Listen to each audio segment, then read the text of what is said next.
Saudara Alun, ada fakta baru yang disampaikan Barada Richard Eliezer atau Baradae, tersangka pembunuhan Brigadir Nofriansyah Yosua Huta Barat alias Brigadir J, menyebut Ferdi Sambo juga ikut menembak korban di rumah dinasnya di Komplek Polri Duren 3, Jakarta Selatan.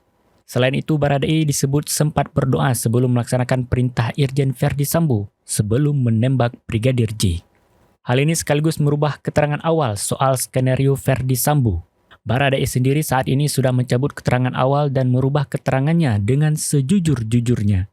Kuasa hukum Baradae, Roni Talapesi, menyebut awalnya kliennya itu diperiksa menggunakan alat lie detector alias pendeteksi kebohongan. Dalam pemeriksaan lie detector, Baradae diperiksa soal posisinya mulai dari Magelang, Jawa Tengah hingga di lokasi penembakan Brigadir J.